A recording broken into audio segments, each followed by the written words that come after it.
respond to this. So look, for 4 years in the United States of America, we had a president who stood up at press conferences and talked tough about Vladimir Putin, and then Putin invaded Ukraine and destroyed a significant chunk of the country.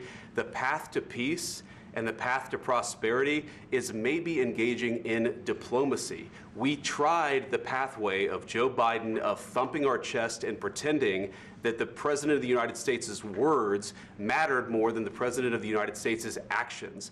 What makes America a good country is America engaging in diplomacy. That's what President Trump is doing. Can I ask you? Sure. Yeah? Yeah. Okay. So he occupied our parts, big parts of Ukraine, part of East and Crimea. So he occupied it on 2014. So during a lot of years, so I'm not speaking about just Biden, but those time was Obama, then President Obama, then President Trump, then President Biden, now the President Trump, and God bless, now President Trump will stop him. But during 2014, nobody stopped him. He just occupied and took. He killed people. You know what the contact line? 2015. 2014. 2014 and 2015. 2014. Yeah. So I was not here. Yeah, but that's exactly right. Yes, but during 2014 till 2022, yeah, the situation the same. The people are been dying on the contact line. Nobody stopped him. You know that we had conversations with him, a lot of conversations, my bilateral conversation, and we signed with him. Me, like a new president. In 2019, I signed with him the deal. I signed with him, Macron and Merkel, we signed ceasefire. Ceasefire, all of them told me that he will never go. We signed him with gas contract, yes, but after that, he broken the ceasefire. He killed our people and he didn't exchange prisoners. We signed the exchange of prisoners, but he didn't do it. What kind of diplomacy, JD, you are speaking about? What do you mean? I'm talking about the kind of diplomacy that's going to end the destruction of your country. Yes, but if you Mr. President, with respect, I think it's disrespectful for you to come into the Oval Office and try to litigate this in front of the American media. Right now, you guys are going around and forcing conscripts to the front lines because you have manpower problems. You should be thanking the President for trying to bring an end to this conflict. Have you ever been to Ukraine that you say what problems we have?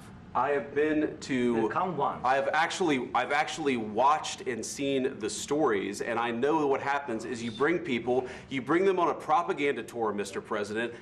Do you disagree that you've had problems bringing people into your military? We have problems. And do you think that it's respectful to come to the Oval Office of the United States of America and attack the administration that is trying to prevent the destruction of your country?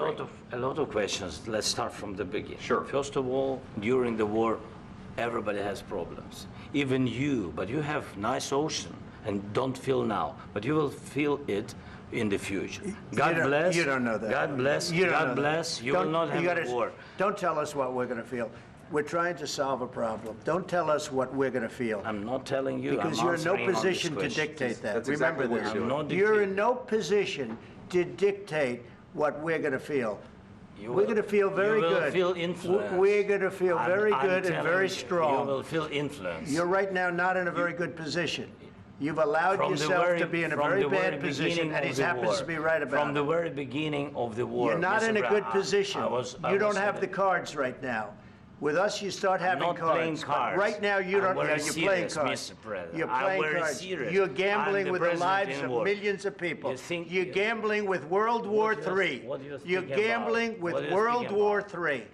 And what you're doing is very disrespectful to the country, this country. That's back to you. Far more than a lot of people said they should have. Have you said thank you once? This entire meeting? No, in this entire meeting, have you said thank you? You went to Pennsylvania and campaigned for the opposition in October. Offer some words of appreciation for the United States of America and the president who's trying to save your country. Please, you think that if you will speak very loudly about the war, you can... He's not speaking loudly. He's not speaking loudly. Your country is in big trouble. Can I Wait a minute. No, you've done a lot of talking. Your country is in big trouble. I know. You're not winning. You're not winning this.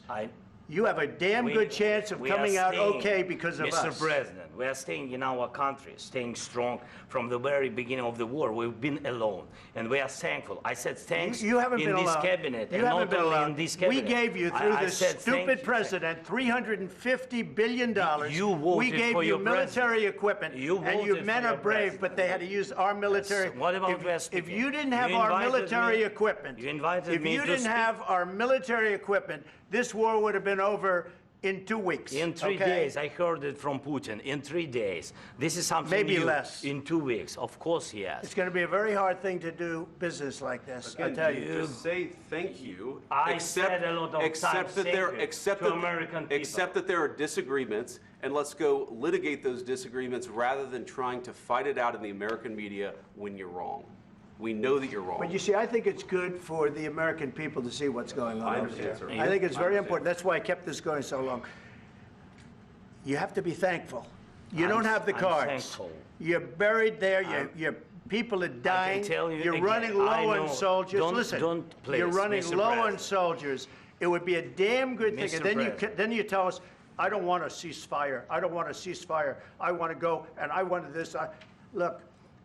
If you could get a ceasefire right now, I tell you, you take it so the bullets stop flying and your men stop getting killed. Of course, we want to stop the war. But you're saying you don't want a ceasefire. But I said to you, I want a ceasefire. with guarantees. Because you'll get a ceasefire faster than an agreement. Ask our people about ceasefire, what they think. That wasn't with me. For you what, that what wasn't with me. means. That was with a guy named Biden, who was not a smart person. That was with Obama. President. It was your president. Excuse me. That was with Obama, who gave you sheets, and I gave you javelins. Yes. I gave you the javelins to take out all those tanks. Obama gave you sheets. In fact, the statement is Obama gave sheets and Trump gave javelins. You got to be more thankful, because let me tell you, you don't have the cards. With us, you have the cards. But without us, you don't have any cards.